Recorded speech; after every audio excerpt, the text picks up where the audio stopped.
नमस्कार, स्वागत आहे माझ्या चॅनलवर. आणि मी हा नागवेल लावला तर तुम्हाला तर माहिती आहे आणि व्हिडिओ पण आहे चॅनलवर. तर बरोबर 1 महिना झालेला आहे हा नागवेल लावून. तर खूप छान आणि खूप आता म्हणजे मोठा पण झालेला आहे तो आणि छान असा रोपलेला पण आहे आपला. छोटीशी आपण काडी लावली होती तुम्हाला तर माहिती आहे. तर खूप खूप छान असा झालेला आहे. तर मी त्याला महिना झालं कुठलंही खत वगैरे काही दिलेलं नाही आहे. फक्त पाणी देत आहे. तर म्हटलं चला आता थोडंसं थोड्याशा प्रमाणात खत देणार आहे. कारण अजून छोटासा आहे तो वेल, पण किती छान असा फुटलेला आहे बघू शकता तुम्ही. आणि अजून पण खूप छान असा आघाडीवर आहे, म्हणजे फुटतो आहे आणि पानं पण खूप सुंदर आहेत. छोट्याशा कुंडीत लावला होता तर तुम्ही बघू शकता ही माती पण इतकी पोस माती आहे ना यातली. म्हणजे मिक्स माती मी जे करते ती माती मी टाकलेली होती, तुम्ही व्हिडिओ बघितलेलाच आहे. खूप छान असं रोपलेलं आहे. तर आज मी त्याला कुठलं खत देणार आहे ते बघूया आपण. आणि ती माती थोडीशी म्हणजे माती तशी मोकळीच आहे, पण थोडीशी मोकळी करून घ्यायची, जेणेकरून त्याच्या बघा हे मुळे आहेत ना असे मोकळे होतात आणि त्याला हवा लागते. आणि परत व्यवस्थित त्या मातीने झाकून द्यायचे. आपण त्याच्यावर खत पाणी टाकलं की त्या बरोबर परत रोपून जातात. तर बघू शकता नवीन नवीन इकडे पण फुटवे फुटत आहे. इथे पण हे बघा आता या जे म्हणजे नवीन फांद्या जे फुटणार आहेत त्या फुटायला लागलेल्या आहेत त्याला. आणि जो मी काडी लावली होती तर ती आता हे बघा इतकी मोठी झालेली आहे. तर खूप छोटी लावली होती. तर मी तुम्हाला माझ्या चॅनलवर व्हिडिओ आहे, तर घरच्या घरी आपण नागवेल कटिंगपासून नागवेल कसा तयार करायचा हे मी तुम्हाला दाखवलं होतं. आणि इतका छान असा आपला नागवेल आलेला आहे. तर नक्की तुम्ही पण असं करून बघा. तुमच्या कुठे पाहुण्यारावळ्यात जर कुठे असेल तर छोटीशी काडी काढून आणा आणि असाच नागवेल तयार करा. तर थोडीशी चिमूटभरच मी हळद घेतलेली आहे, कारण आपला नागवेल अजून छोटा आहे. तर अशा प्रकारे मी याच्यात थोडीशी हळद टाकून आणि त्याचं पाणी मी झाडाला देणार आहे. तर खूप सुंदर असा आलेला आहे. तर मी तुम्हाला सांगितलेलं आहे की कटिंग कशाप्रकारे लावायची, किंवा कुठं जर तुम्हाला काय होतं नर्सरीत खूप महाग भेटतं ना. आणि काही नाही जास्त काही त्याला टेन्शन नसतं लावायचं. मी सांगितलेलं आहे तुम्हाला की कसं कटिंगपासून लावायचं.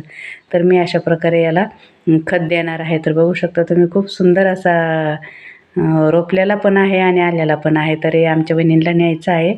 पण आता त्याला बरेच म्हणजे महिना झाला मी लावून, तर त्याला कुठले खत वगैरे मी काही दिलेलं नाही आहे. म्हणून आज छोटंसं म्हणजे हळदीचं पाणी देत आहे. बघूया आपण नंतर अजून छान मोठा झाल्यावर दुसरं पण म्हणजे नैसर्गिकच खत देते मी, तुम्हाला तर माहिती आहे. मी ते माझ्या ते मोठं आपल्या गार्डनमध्ये आहे तिथे पण मी त्या दिवशी याचं कोरपडीचे गर घातलेलं आहे. तर बघू शकता तुम्ही कुंडीतली माती किती हे आहे. पाणी पूर्ण कुंडीच्या हे झालेलं आहे, म्हणजे निचरा झालेला आहे पाण्याचा बघू शकता. अशा प्रकारे कुंडी भरल्या गेली पाहिजे, जेणेकरून पाणी झाडाला जितकं पाहिजे तितकंच लागू होतं आणि जे एक्स्ट्रा पाणी आहे ते निघून जातं. आता सध्या पाऊस चालू आहे म्हणून एवढ्या पाण्याची गरज पडत नाही. तर अशा प्रकारे पाणी आपलं निघून गेलं पाहिजे. तर बघू शकता तुम्ही ह्या कुंडीत मी नागवेलाचे रोप तयार केलेले आहे. तर कसे केले आता हे बघा, इथे जी मुळे आहे ना, तर ही मुळे आपण इथे जरी अशी हे करून दिली ना इथून, तर इथून पुढे पण ते अजून नवीन फुटून येतील त्याला. तर अशाच प्रकारे तुम्ही कुठे जर तुमच्या माहितीत असेल कुठं तुमच्या म्हणजे नाही का असतात आपले फ्रेंड वगैरे त्यांचे, तर जर असेल तर तुम्ही छोटीशी काडी काढून आणली ना त्याची, पण जिथे मूळ आलेलं आहे बघायचं, त्याला मूळ आलेलं असतं दिसतं वरून स्पष्ट. ते मूळ काढून आणायचं आणि ते लावायचं. मी तसंच लावलेलं आहे. 1 महिन्यापूर्वीचा व्हिडिओ आहे माझ्या चॅनलवर. त्याच्या अगोदरचे पण भरपूर आहे, पण नागवेलाचे व्हिडिओ मी जास्त केलेले आहेत, कारण गरजेचं आहे नागवेल आपल्या इथे असणं आणि चांगलं पण असतं.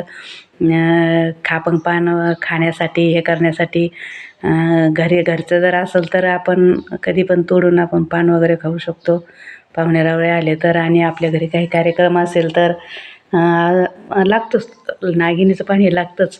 तर अशा प्रकारे नागवेल तुम्ही तयार करू शकता. आणि नंतर 1 महिन्यानंतर तुम्हाला कुठलंही जे नैसर्गिक खत वाटेल ते तुम्ही त्याला देऊ शकता. मग तुम्ही त्याला कोरफडीचे गर देऊ शकता. चहा पावडरचं पाणी असतं ना, आपण चहा करतो कोरा चहा, त्याचं पाणी देऊ शकता. किंवा एक रात्र 1 चमचा तुम्ही हे भिजू घाला चहा पावडर, त्याचं पाणी द्या, ते पण खूप छान असतं. आणि हळदीचं पाणी पण द्या. अजून तुमच्याकडे कुठले जर खतं असतील ते पण तुम्ही देऊ शकता. म्हणजे मी नैसर्गिक सांगते फक्त, म्हणजे सेंद्रिय खत रासायनिक खताचं आपल्याला माहिती नाही आहे या नागवेलाला देतात की नाही देतात, कारण मी कधी दिलेलंच नाही आहे. माझ्याकडे खूप मोठा नागवेल होता तरीही मी कधी रासायनिक खत वापरलेलं नाही आहे, त्यामुळे मला त्याची माहिती नाही आहे. पण मी जे नैसर्गिक आहे तेच तुम्हाला सांगितलेलं आहे. कोरफडीचा गर, चहा पावडरचं पाणी आणि हळदीचं पाणी, मी तर हे 3च अजून दिलेले आहेत. आणि जे शेणखत वगैरे असतं ते तर असतंच, तुम्हाला माहिती आहे. वर्मी कंपोस्ट, माझं जे वेस्ट किचनचं जे खत असतं ते मी हे असे खतं मी देत असते. त्यामुळे मी तेच सांगते की अशा प्रकारे जर तुम्ही दिले तर छान आहेत. आणि असा छोटासा नागवेल तुमच्या बाल्कनीत नाही का, गॅलरीत तुम्ही छान असा ठेवू शकता आणि रोपू शकता. तर नक्की असा नागवेल लावा आणि एक खत पण नक्की द्या.